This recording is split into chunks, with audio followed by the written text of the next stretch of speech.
All right. Great. Well, thank you, Karen. Hello, everybody, and welcome. Thank you all for joining us today and taking the time to be here. I really appreciate that, no matter where you are around the globe. I'm Emily Lyons. I am the chair of the Democrats Abroad Asian American and Pacific Islander Caucus. Just another friendly reminder, we are recording this event and live streaming it on Facebook. And please remember that if you're not speaking, please keep your microphone muted. Today's event is sponsored by the Democrats Abroad AAPI Global Caucus, the Global Hispanic Caucus, and our California State team. We are thrilled that we can have this event as part of Hispanic Heritage Month, which also just started on September 15th. We are 47 days away from the midterm elections in November, and we are doing all that we can to make sure that we help as many U.S. citizens overseas request their ballots as we near the end. This Saturday, September 24th, marks 45 days until the election, which means your local election office will be sending out your ballot if they haven't already. I am an Indiana voter, and I actually already got my ballot earlier this week. If you requested to receive your ballot by email, please make sure that you are on the lookout for your ballot and also check your spam folder just to be safe. If you haven't received anything during the following week, we do strongly suggest you reach out to your local election office to find out where your ballot is, especially if you requested it by email. If you need to find contact information or assistance regarding how to get your ballot, you can also just go to votefromabroad.org to find all that information. We also have a big event coming up this weekend to mark ballot drop day, or ballot day as we call it. So please make sure to attend. We'll put the link in the chat to this event. We'll have a lot of celebrities like Kevin Bacon and Keira Sedgwick, and also a lot of politicians that will be making appearances at the event. So we hope you'll join us there. Turning now to our event today, just to give you some background, Asian Americans and Hispanics are the fastest growing population in the US, with Latinos as the largest ethnic or racial minority group. The Asian Americans are the fastest growing electorate as seen in the last election. The recently released report by the Census Bureau noted the undercounting in the 2020 census of people of color, particularly Latinx. This undercounting, along with the lack of comprehensive data disaggregation, often conceals the major differences in the diverse populations that make up these groups and the economic, health, and educational disadvantages this leads to in some communities. As the census is also used in redistricting, underreporting and partisan gerrymandering also contribute to the disenfranchisement of voters. The 2020 election and the subsequent elections at the state and local levels have seen a swing away from the Democratic Party by some Asian Americans and Latino voters. Both groups have a large number of first-generation immigrants, and while both have seen racial profiling and misinformation by Trump, many are concerned that the Democrats are too left-leaning. A better understanding of these diverse communities and the issues related to their voting, or in many cases not voting at all, is needed. While some issues apply to both groups, the aggregation of diverse groups into large identity blocks can perpetuate stereotypes that add to the invisibility of different groups and communities. There are clear differences in the various subgroups that need to be acknowledged and addressed if we are to move forward. This is why we've come together today to talk about voting behavior, preventing voter drift, and to discuss ways to ensure that these communities are heard. We will hear from our two speakers today, Kathay Feng and Rudy Espinoza, and then there will be time at the end for questions.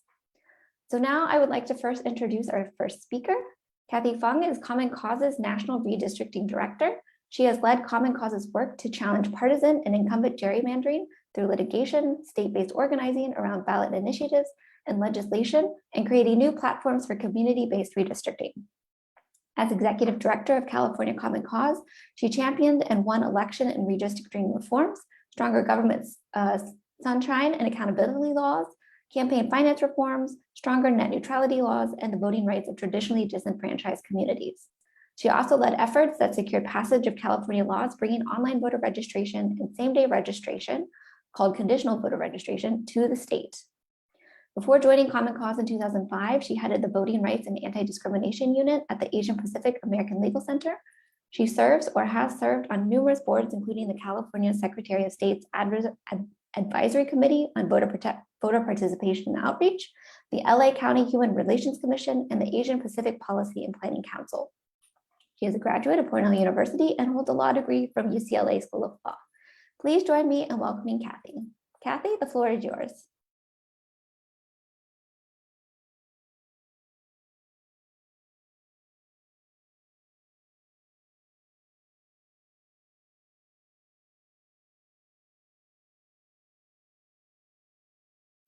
Oh, Kathy, you're still on mute.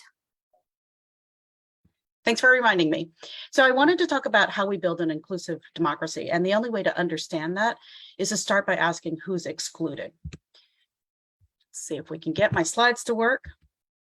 Okay, so when we think about who votes and who doesn't, I mean, we have a lot of good news, right? In the 2020 presidential election, we just talked about how there was a tremendous turnout, right? For the first time, 2 in 3 eligible voters cast their ballots, which meant 158 million ballots were actually cast, which is far more than we've ever seen in any other presidential election.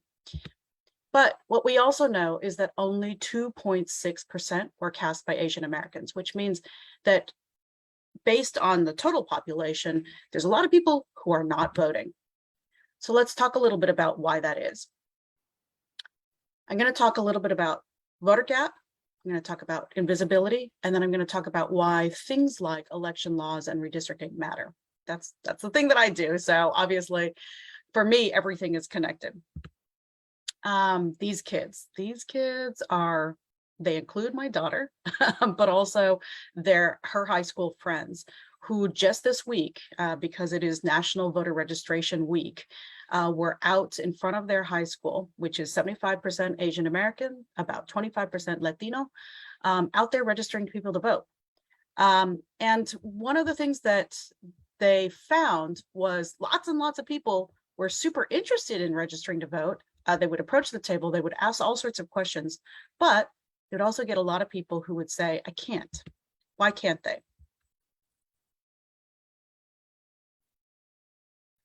Some people would say, I'm not a citizen. Some people would say, I'm not old enough, right? You got to be 16 to pre-register, 18 to actually register to vote. A lot of people would say, I'm not sure that I like the choices. And some would say, what's the point, right? A sense of cynicism that things are already figured out, things are out of their control, voting doesn't matter. That's a challenge because that's already a huge proportion of people who are incoming, potentially eligible, right? If they're not old enough, they will be old enough eventually. Not citizen, they can become citizens. But if they're already at a point where they're asking that they don't like their choices or they're asking what the point is, then we have a real challenge. There is a citizenship gap. So number one reason why for Asian Americans and Latinos, we're not voting to our full potential is because compared to whites and blacks, where nearly 100% of whites and blacks are voting, for Latinos and Asian Americans, we've got a huge drop off, right? More than 25%, so more than a quarter are not citizens. For Asian Americans, 31% are not citizens. Then when you add to that, that there's a voter registration gap. So of those people who are US citizens, only 59% of Asian Americans report being registered, and only 61% of Latinos report being registered. You're seeing that pool shrink more and more. So these are people who should be eligible, but they're not registering to vote. And then you layer on top of that, then who's actually voting, right? So of those people who are US citizens, only 55% of Asian Americans are voting, and only 53% of Latinos are reporting to vote. Right? So already you can see why it is that in a huge turnout year like 2020, you only have a small percentage of Asian Americans who are participating. And likewise, Latinos, while we are both growing as populations, we're not seeing that full potential of participation. Now, I want to talk a little bit about this statistic. This comes from Pew Research Center, and I'm not sure if you all can see my controls. I'm going to make them go away, hopefully. Let's see if I can make those go away. Here we go. So these statistics come from Pew Research Center, and what's interesting is that they talk about over time, so between 1996 and 2019, what percentage of registered voters are white, are Black, are Hispanic, or are other. The trend has been that for Republicans, a significant portion has been white. So starting in 1996, 94% of Republicans were white. But that that percentage has been shrinking as more and more Blacks and Hispanics are growing in population and also becoming or choosing to vote Republican. As you can see, from 1994 to 1980 to 2019, that percentage of the bar has been increasing. But by far, more Latinos and Blacks are choosing to vote with Democrats. And the percentage of whites is shrinking amongst Democrats. Now, I will note that as you look at this, you may be wondering, well, where are Asian Americans? And that gets to me to my second topic, which is, where are the Asian Americans? We are always invisible in a lot of these polls, right? So we're oftentimes, because we're a smaller portion of the population, or because there isn't an intentional effort to try to poll, we're left out of polls, which means that a lot of times people aren't talking about us or to us. So I talked a little bit about why AAPIs are ignored and invisible. One of them is because of voter gap. Second big reason is because there's a very large portion of Asian Americans who are registering as no party preference. And that sometimes means that they don't see a home for themselves in either the Democrats or Republicans. Sometimes there's a carefulness about wanting to state what their preference is because they come from or have a history of coming from a country where it was not advisable to put your party on your sleeve. And then the third reason is that they may feel that nobody's come and talked to them, and so they're not sure. But that high percentage of people who are registering as no party preference also means that candidates, when they're looking at who they're going to reach out to, don't know what to do with Asian Americans. And a lot of candidate campaigns will choose just to skip over talking to Asian Americans. They don't make any special effort. They certainly don't translate. They're not reaching out to that community, even if it's a significant portion of their district. And that is compounded by the fact that there is low information about Asian American and Pacific Islander Native Hawaiian populations. Okay. So we know that 2/3 of registered Asian Americans, survey said that they were planning to vote based on an API vote survey that happened just this year. But only 1/2 have actually been contacted by either major party. Since we're talking to Democrats today, if you want to know the number, it's 52% said that they have actually been contacted by the Democratic Party. A larger proportion says that they have not been contacted by the Republicans, right? And that tells you that there's a huge number of Asian Americans who are left on the table, could choose to vote either way, but they're not contacted by anyone. The big exception to this is Asian American candidates, right? So when you talk about Asian American candidates, you can see that Asian American candidates are much more likely to reach out to Asian American populations, to make an effort to invest in translating languages, and they're able to generate turnout from Asian American populations in a way where, regardless of party, Republican, Democrat, and nonpartisan will vote for a candidate if they've been reached out to. So that's an important thing. The question is, why aren't more Asian American candidates running? And can we address that? Can we get more Asian American qualified candidates to choose to run and to speak to Asian American and Pacific Islander voters to generate that higher voter turnout and interest? And so you saw that previous slide. This is why redistricting matters, and other election laws. So redistricting 101 in 33 states, redistricting is controlled by the state legislature. You could get me going on this. This is a whole nother topic, but clearly what that means is that the old rule is that the Old Boys Network looks out for the old boys. Read, white, male, tends to be conservative, tends to look out for exactly the people who look like them. So when redistricting happens every 10 years, while this has changed just a little bit, they tend to carve out districts to protect people who are in the same party as them and they tend to look out for people who they know, which tends to be the incumbents who have served in office with them for a long time. That means that if Asian Americans are not already in office, then there's nobody who's looking out for Asian American candidates. They tend to be the last to be considered when it is time for redistricting. That is true also for other emerging populations, whether that be Latinos or women in office or other groups that have not had a seat already. Nobody's looking out for them. But we have seen when there are reforms like California's Redistricting Commission that came into being in 2008 and 2010, when the first commission maps were drawn, all of a sudden we saw an upsurge of Asian Americans not only running, but winning office. So we went from a low 2% to now a 13.2% of the US House delegation as identified as Asian American in California's delegation, right? And these are just some of the people who have run and won office in California in a short 10 years. And that's not even counting kind of what's going to be happening after the 2020 lines come into effect. These are just some of the issues that Asian American voters care about. Now, a lot of them are going to be the same issues that any race would care about, right?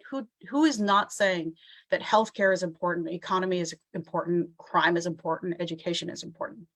But some of the issues that I want to point out are that Asian Americans also say that 77% say stricter gun laws are something that they agree with. And not only that, but 61% say that it's a strong agree, right?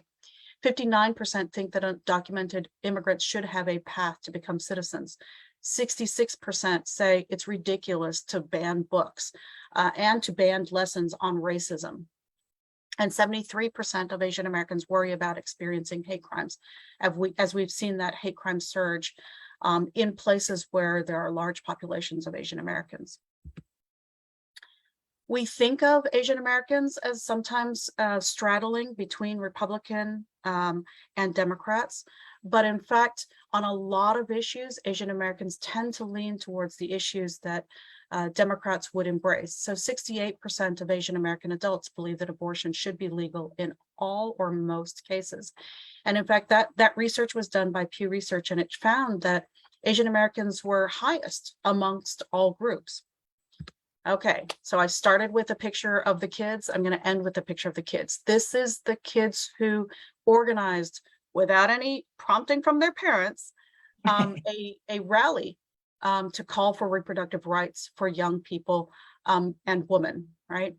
And I think one of the significant things is that this group of people, these are now Gen Z, we're not talking about millennials anymore, are ready and will be voting starting in 2022, in 2024, in the big presidentials and beyond. And this group of people is really ready, I think, to embrace a lot of the issues that I just talked about. Frankly, they're ready to take that baton right now, but they're not yet eligible to vote.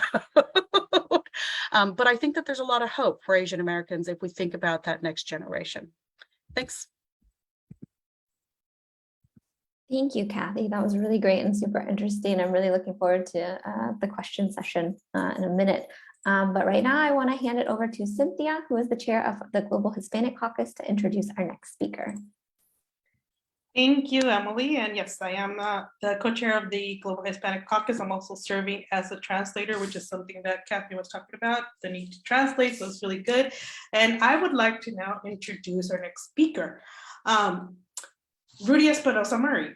Rudy has held executive, board, and founding member positions in multiple organizations.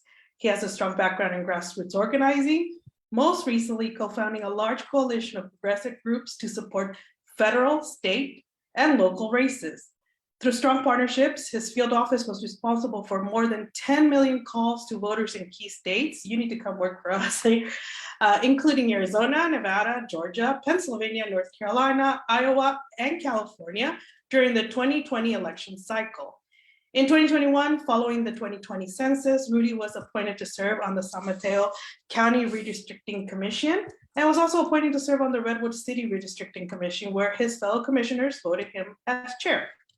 During the day, Rudy works for a leading tech company as a senior product marketing manager. Rudy and his husband have a daughter, Avery Elena, and their cat, Leia. Please join me in welcoming Rudy. Thank you so much, Cynthia. And I also have to say thank you to Judith Bulker, who's on this call, who was one of my partners back in 2020 that made all that possible.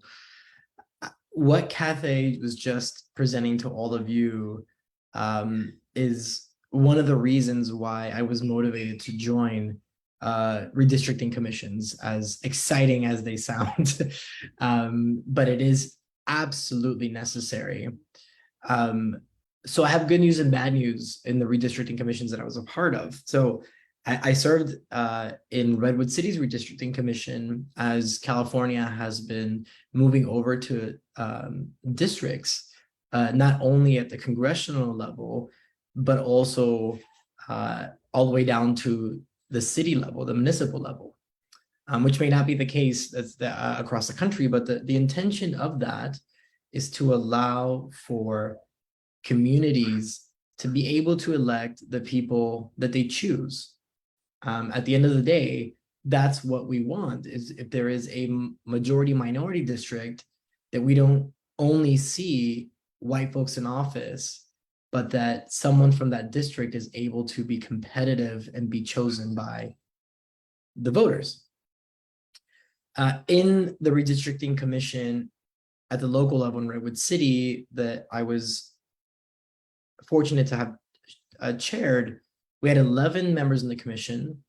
It was an advisory commission, so it wasn't even an independent commission. We had no authority. We could simply lead, train the community, and then have the presentation of one or multiple maps to the city council. Our commission unanimously voted on 2 redistricting maps. And in both of those maps, we had 2 majority minority districts in a majority minority city. One of the things that is unique to our populations as Asian Americans and Hispanic Americans is that many of us are immigrants and non-citizens. So even though we may have high populations, we don't make up high citizen voting age population, right? So that's the challenge that we have. I was proud of that work because we had a very diverse commission. We had these discussions, and even though there were attempts to dilute these districts, so actually reduce the number of Latinos and or Asians in these districts, we didn't do it. The city council didn't accept it, and they moved those maps. One of those maps moved forward with some tweaks made by the city council, and were voted in. So we now have 2 majority minority districts, and we will for the next 10 years, right? In Redwood City. Amazing. We accomplished great things. At the county level, which by the way, these were concurrent processes. San Mateo County, a county of about 800,000 or so, over 62% people of color. The majority minority groups are in this order: Asian Americans or the AAPI community, then Latino, then African, then Black people, with Asian Americans making over 30% of the population. It was about 33%. The Latino population making around 24% of the population. Again, also selected a very diverse group of folks from all over the county. We already had districts, so it was a redistricting process. Not an independent commission. We were also advisory. So it was really up to the Board of Supervisors to decide what our new maps would be. We worked on these. We worked on this commission for months, talking to communities in multiple languages. I spoke multiple times in Spanish. We had a lot of our Asian American representatives speak in Hindi, in Mandarin, in Vietnamese, like reaching out to the multiple communities, a diverse community of San Mateo County. We're talking about over 62% people of color. And after much debate, multiple maps were presented. So as part of these processes, average citizens can submit maps. We have consultants that help us build maps. We have community groups present maps. So I led an effort with different members of the community to present a map. A group of nonprofits led an effort to present maps.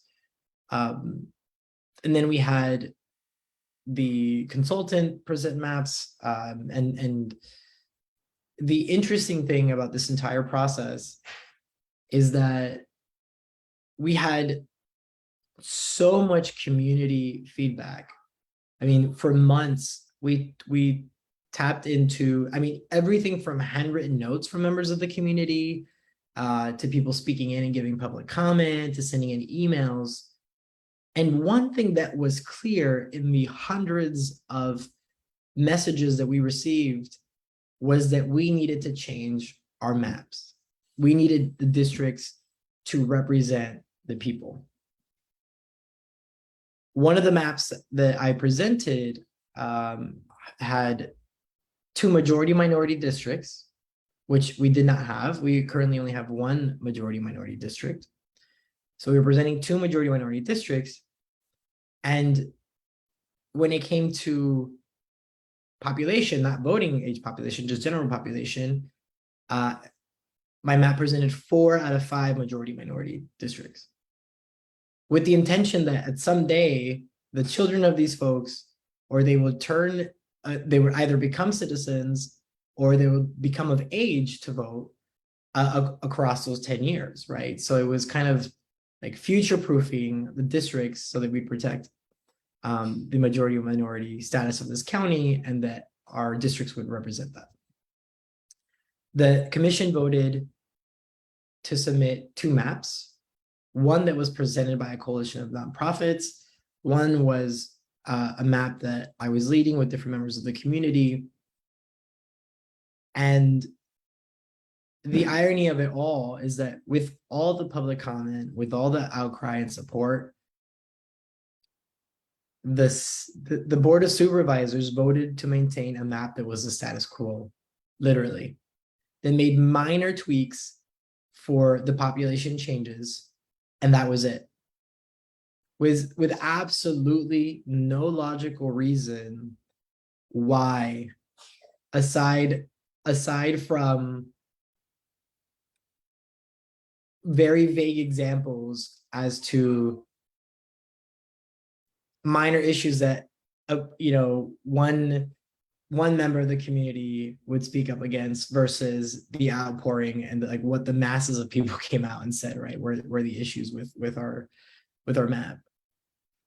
And that to me was an experience that I will never forget. It was eye-opening because even though we were in a heavy blue county made up a majority of people of color who came out to participate in a process that they knew nothing about, that they needed to learn. I mean, it was the first time I was partaking in this, and I held multiple trainings in learning the law, the Voting Rights Act, California law, right? The Fair Maps Act in California, and understanding how they worked to be able to conduct this process in the right way. But because we had all white folks in office in a county that's majority minority, literally we have 5 board of supervisors, they're all white, there's only 1 woman. We were all disenfranchised because we're not at the table. There was absolutely no one that represented us or that represents us there. And now because of these maps, we are still at risk of having an all white male board, because the one woman that's on that board, her term ends this year. And it is men that are running, it is 2 white men that are running in the 2 separate districts that are open for election. It is incumbent upon us, Latinos, Black Americans, Asian Americans, Native Americans, for us to get involved learn how these things work so that we can speak up. Because as Kathay pointed out, is the good old boys, looking out for the good old boys. I cannot tell you the number of times I heard that from citizens and residents of San Mateo County. And here Kathay is presenting this at a national level.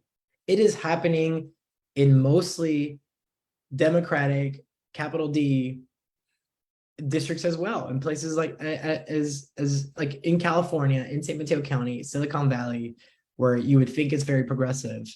We have white folks deciding that the status quo is what should stay.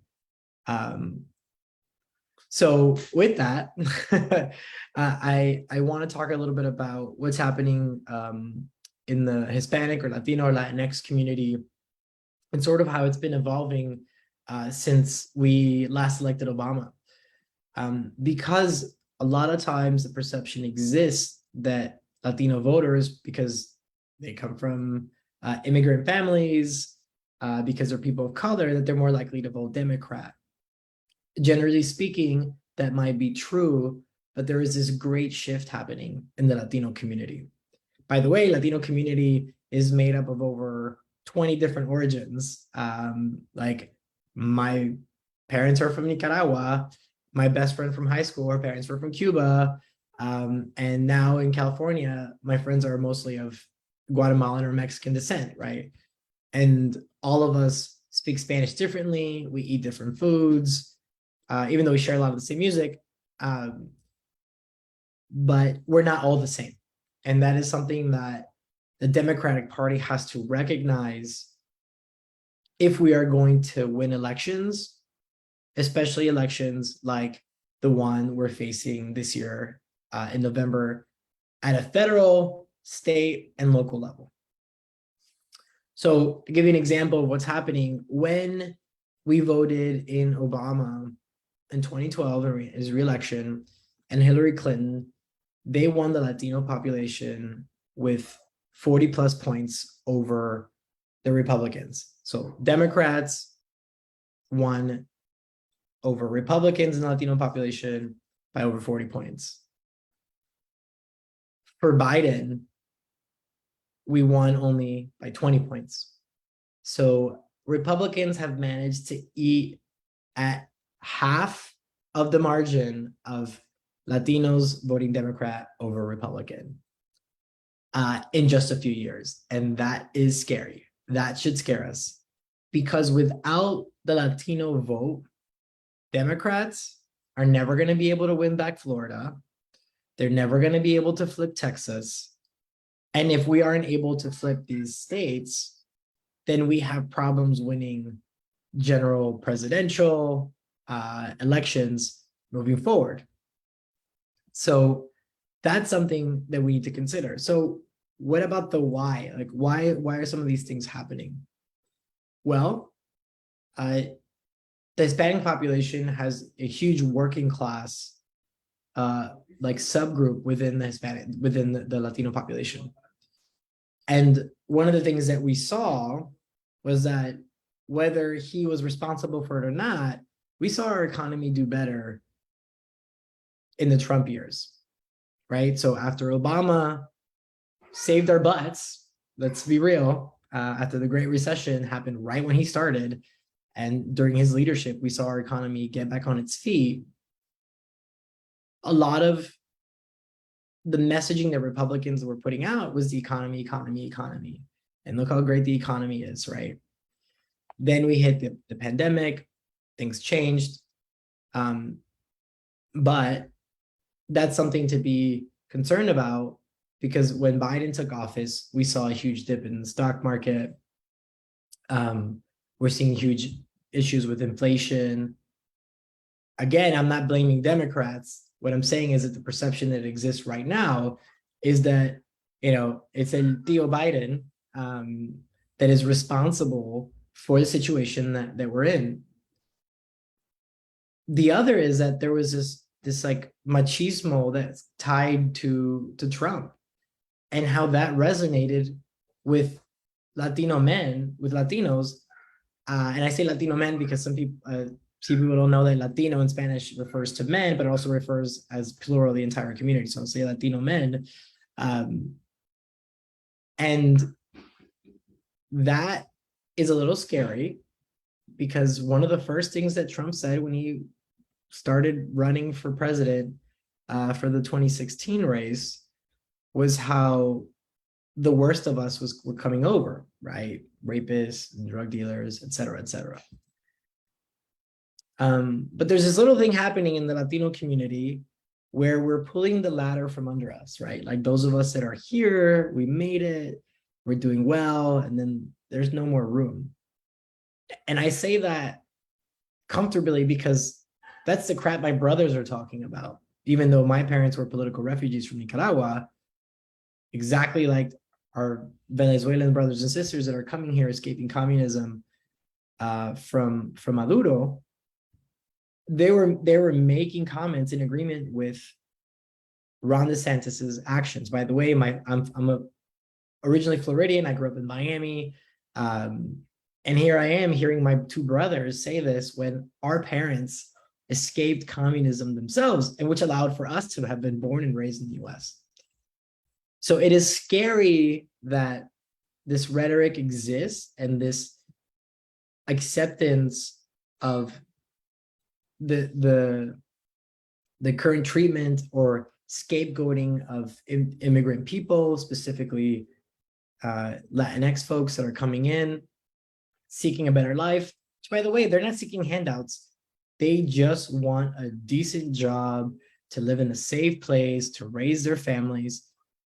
And the Republican Party is doing a good job of taking that and turning it into something else, right? That these communities want handouts, that they take money from, that they're public charges, all things which are not true, because undocumented immigrants cannot receive any benefits from the federal government, but most people don't understand that. So if Democrats are to win, they really, really need to pick up not only the messaging, but also the targeting. Kathay pointed out how in the Asian community, most have not been reached out to. So a lot is being left at the table. And similarly, we see this happening in the Democratic Party. I can't tell you how much frustration I experienced and heard from the Latino community in California over the lack of outreach, for example, of Governor Newsom's recall campaign, where there was very little communication directed at the Latino population specifically that was language appropriate when Latinos are the largest voting bloc in California, right? As an example, where I see local elected officials ask me to translate scripts for phone banks, for example, into Spanish, yet the subject matter is just a direct translation, yet their political platforms are just the same as they speak in English, right? So I would have to push back and argue and apologize for stepping into their strategy, but they were talking about things that were not on the top of mind of the average Latino voter in my community, right? Like for a lot of our voters, especially our working class voters, climate may not be the biggest thing on top. They may care more about healthcare and jobs. And if you're not talking about these things, why would they be interested to come out and vote or come out and vote for you as a candidate, right? As a Democrat. So word to our Democrats, it's you cannot think that whatever is happening in at the general level, general population, or the majority of voters, which tend to be white, older voters, that's going to be the same thing that our Latino voters are going to care about, and our older Latinos and our younger Latinos. If you're going to talk to us, you have to talk specifically to the things that we care about. Similar to Asian Americans, as Kathay was pointing out, is that the Latinos are more in line with the Democratic values, right? Capital D, party, Democratic Party values, when it comes to climate and energy, when it comes to immigration, when it comes to gun safety, the economy, right across the board, like they're more in line. Yet somehow, a lot of them end up voting for Republicans. And that's, I think, a major issue for the Democratic Party that we need to stop and think and dedicate specific resources, hire specific staff members, right?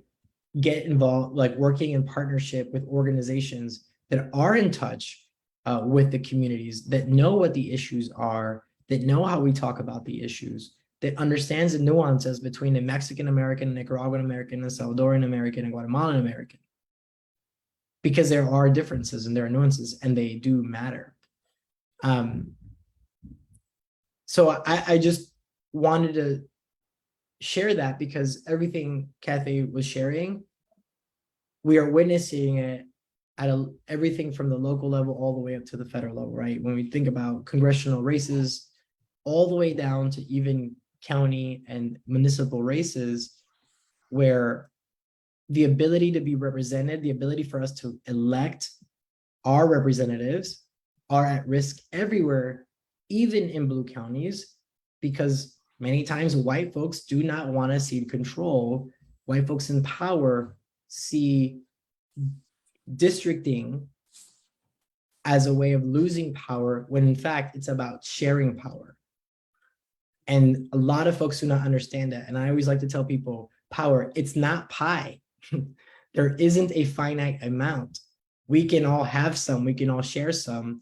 And without us at the table, we will never be able to address the issues that we face in the way that we need them faced, in the way that we need them solved.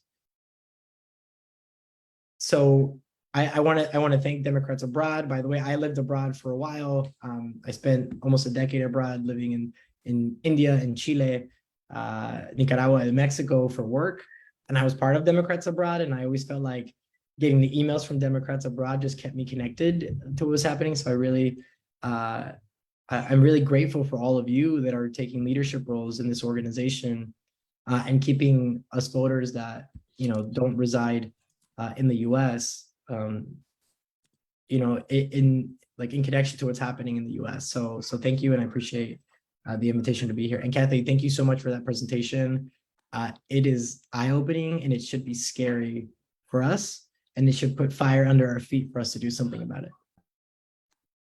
Thank you for your presentation. That was, well, both of those came together very well. And so now we have some questions that you've hit upon, and I'd like to turn it over to Judith. She is one of the leaders of our California State team, and she's going to guide our question and answer session. So go ahead, Judith. Oh, Judith, you need to unmute. That would be helpful to unmute. Rookie error here.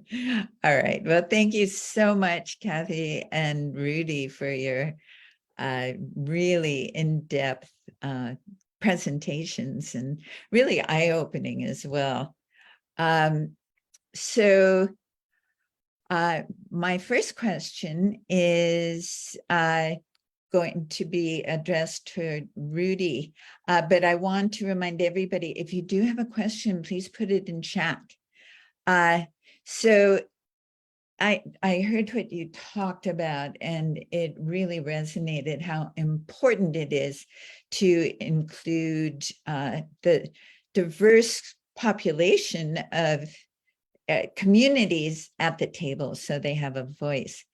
Democratic values more often ally with Hispanic values, and yet, here we created counties that didn't really reflect the community. How can Democrats have better and more relatable conversations with Latinos, especially men? What should the messaging revolve around? So you talked a little bit about that, but could you get into specifics about messaging?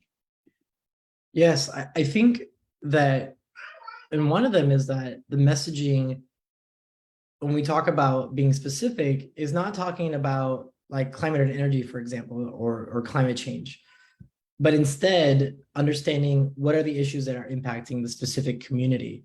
And if we're talking about, as an example, working class community, we want to talk about jobs and good paying jobs, which is something that Democrats stand for, right? We are the party that appreciates unionization and thinks that whenever possible, that we should be giving better working conditions and better wages to people.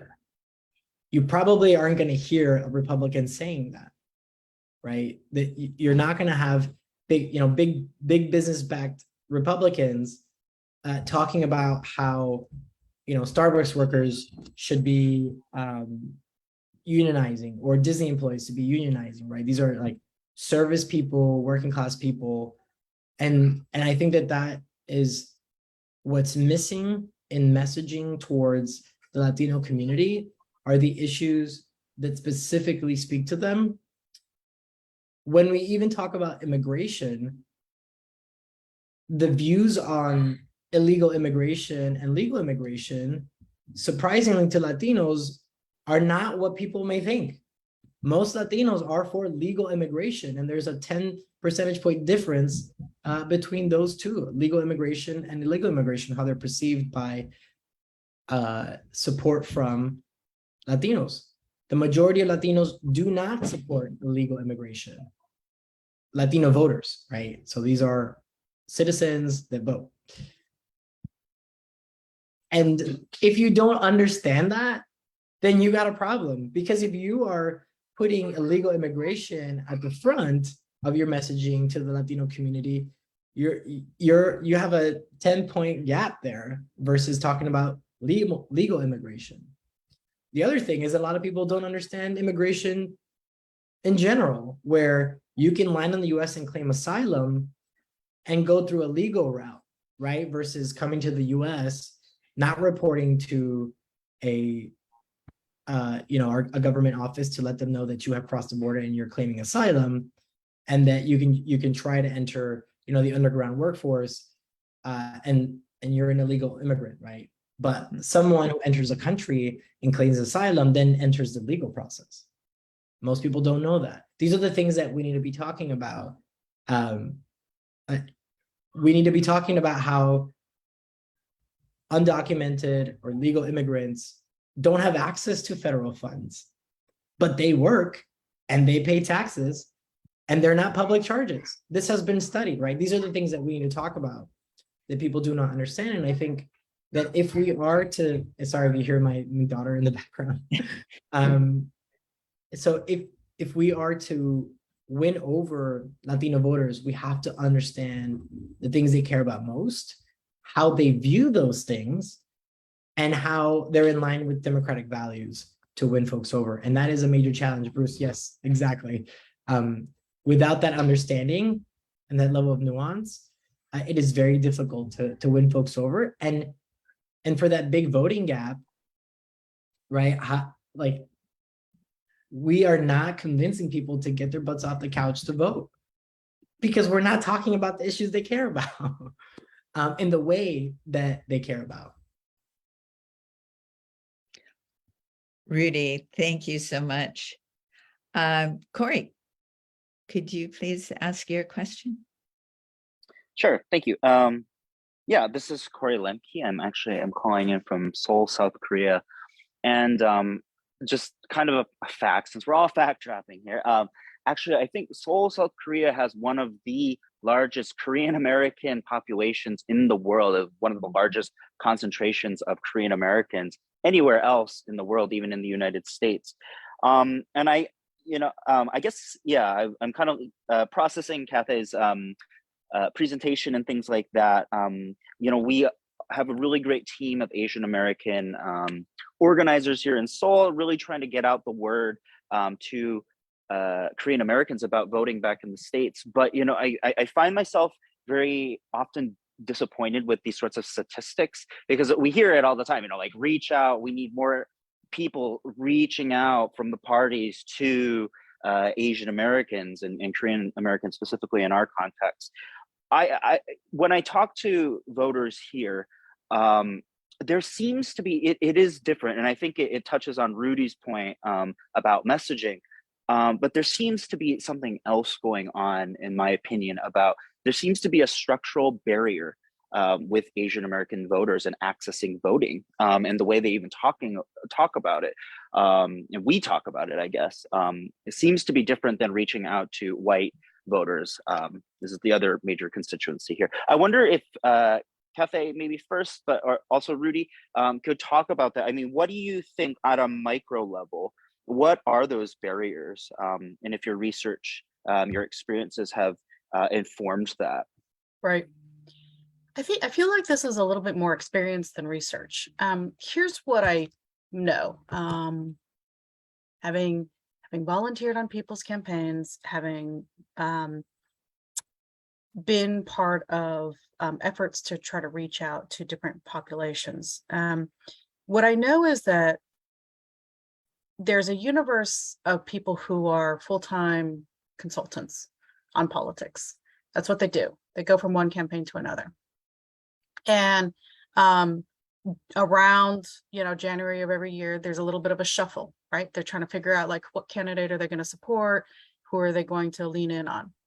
There's a universe of party operatives, and those party operatives are trying to figure out which candidate, do we think we're going to put some money behind? Who do we want to support? And what oftentimes happens is that there's this kind of self-reinforcement that happens where the party leaders who look a certain way are making decisions about who they want to back, and they're kind of putting in the maybe pile a bunch of other people, right?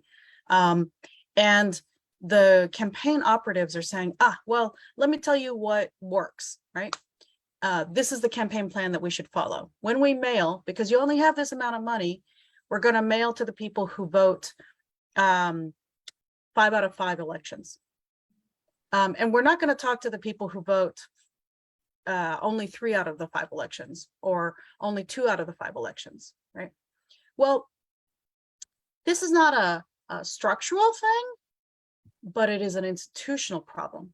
Because when you only talk to the people who vote 5 out of 5 elections, you tend to be reinforcing exactly who came out to vote before, right? That's the reason why only 52% of, 48% of Asian Americans said somebody contacted them from the Democratic Party, and something like 30% said that somebody contacted them from the Republican Party in the last year, right?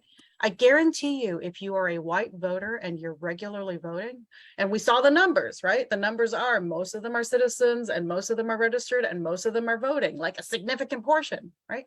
Then you get all of the extra attention from the candidates, from the parties, from the campaigns. You get multiple slate mailers, you get the ads that are directed at you, you get the phone calls, you get the door knocks. And as a result, that reinforces like, okay, yeah, it's time to vote. I'm going to vote. I feel like I'm part of the conversation. Thanks for contacting me. This is what I care about, right? And on top of that, the privilege that comes with, these are the things that I need you to do if you want to earn my vote. Very different for Asian American and Latino voters, where if people get contacted, it's once in a blue moon.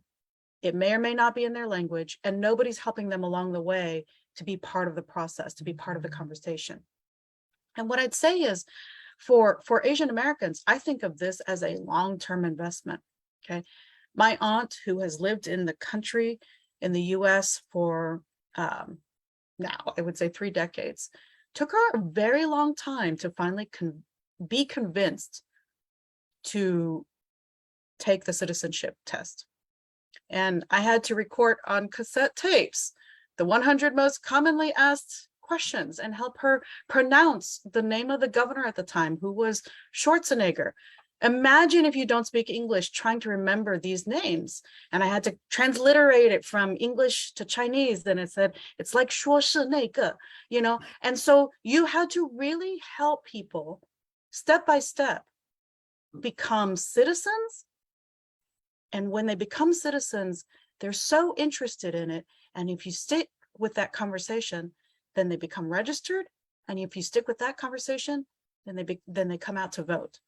Is it possible? Yes, it is. But it's not a campaign thing, which is the challenge, right? Because how we usually invest in voter turnout is campaign to campaign.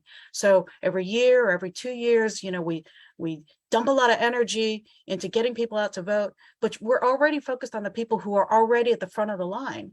And we never think about the people who are still somewhere along that process. So if we want to change that dynamic, a piece of this is really thinking about this as a long-term plan. It doesn't have to be like a 30-year plan, but it can't be a 6-month plan, because a 6-month plan won't work. All right. I wanted to add a little bit to that, Kathay. I could not agree with you more on what you just said. As someone who's worked on 6 different campaigns, that is exactly the conversation that happens in every cabinet meeting, every kitchen cabinet, right, of strategy of voter outreach is 5 out of 5. These are the high priority. And then when you do the math and you do the breakdown of demographics of 5 out of 5, 70-80% are white people. Even though you may even be in a majority minority district, that's what happens. And every single staffer, you know, will tell them the exact same thing, right? I have been in 6 campaigns and it's the exact same rhetoric. I've also heard that happen at the state party level in the California Democratic Party, right? And with the majority, where the largest voting bloc is a group of color, our people of color, it still happens even at a state party level of one of the most progressive states in the country. And it is an issue of equity that if we do not think about how the communities of color how they're ignored, then there's this vicious cycle of or chicken and egg of like, if we don't ever invest, they don't come out, but they don't come out, so we don't invest. And it's like we have to stop thinking about these short-term wins and actually say, where do we want to be winning 20 years from now? And if you actually stop to think that, you will invest in these communities, which is not happening right now. And no campaign manager is going to do that for you. I mean, it's just not going to happen because there is nothing for them to gain within, you know, the 6 to 8 month time that they have to run a campaign to turn out brown people. I mean, brown and black people. It does not make sense at a strategic level. For I mean, short for term. 2 seconds, Rudy, you had your daughter sitting on your lap, right? And there's nobody who would say that, oh, I'm only going to pay attention when she is 6 months just before turning 18. Of course, you're going to be putting the care and the love from the minute that she's born, right? And Right. sitting on your lap as a toddler to the moment that she's walking, she's running, she's going to elementary school. We invest that kind of effort. Yep. I shared pictures of my daughter who's now turning 16, right? And that doesn't come from nowhere, right? I may not be saying, hey, you should organize a rally to oppose Dobbs, right?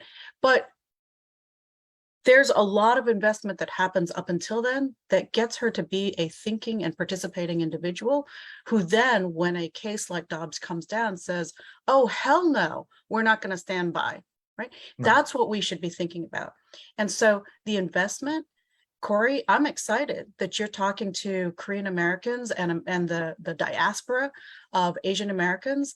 And I would say, think of it as that long conversation that you have with either your 2-year-old daughter or your 80-year-old grandmother, but it's worth the investment because those people come out to vote. And we've seen that in previous elections.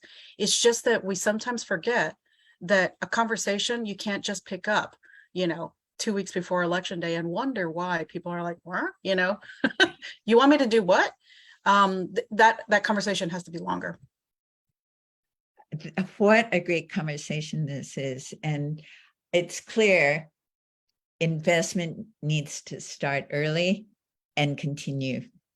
And thank you so much for pointing this out.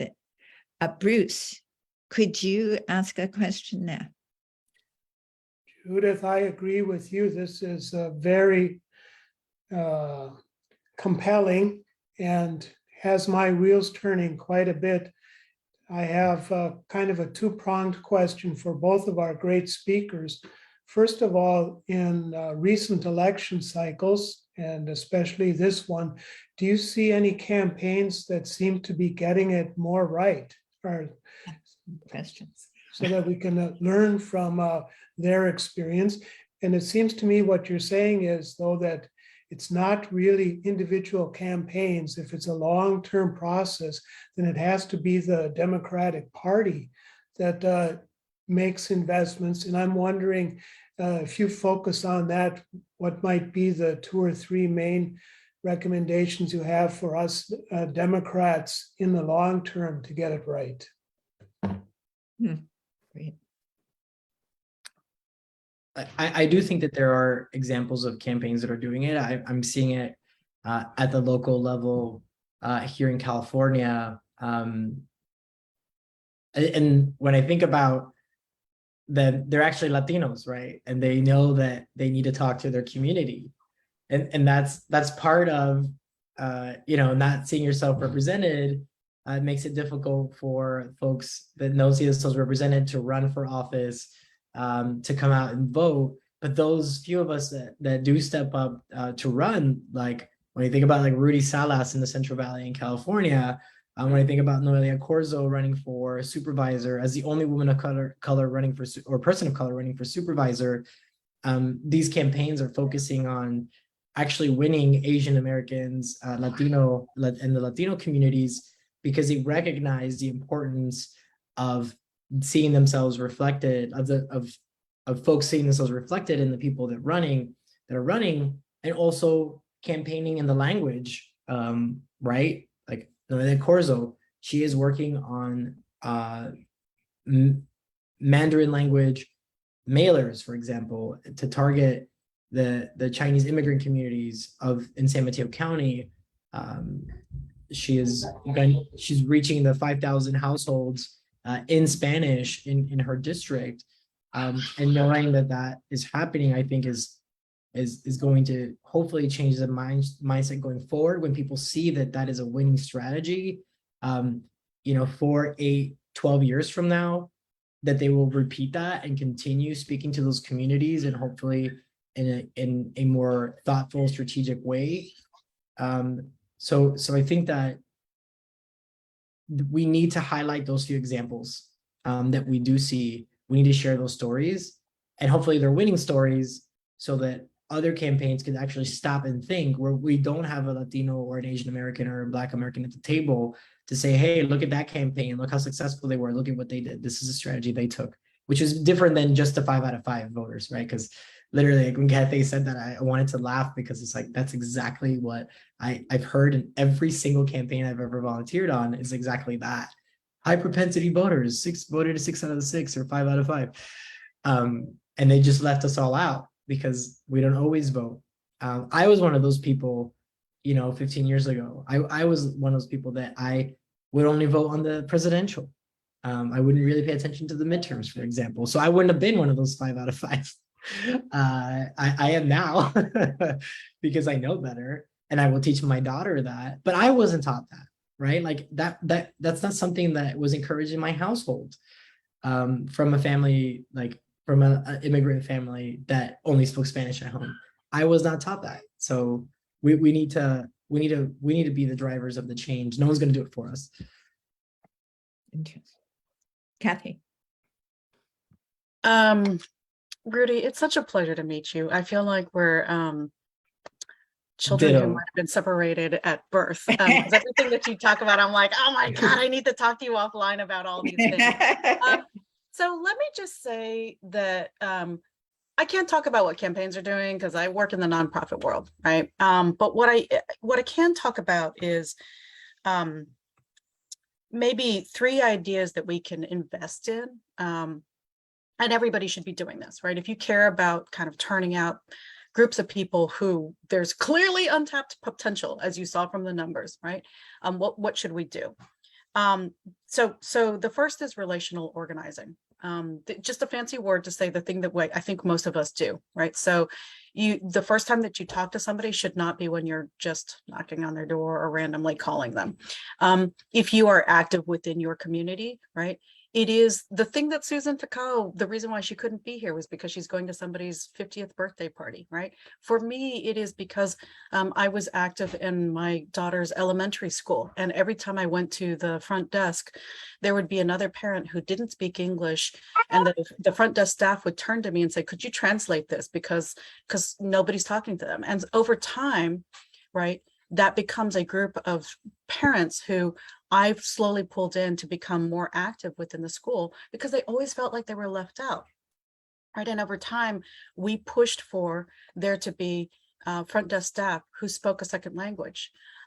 Over time, we stood together and we organized Girl Scout events, but also coming to candidates to talk to them in language, right? And to hear from them. That's the thing where over time, you can have a relationship where you're helping to open up the door and give that pathway of participation to other people. That's over time when you find people who might be going down the citizenship road and they're looking for somebody to help. What oftentimes happens is once you've opened up that door, a lot of people who are just beginning to navigate that path come to you with a million different questions. And you're like, I don't know anything about that, but you are the tour guide. You are the navigator for them. And it's really important then, if you accept that responsibility, to build out your relationships. So even if you're not the expert, that you're helping them to find the person who knows that thing, right?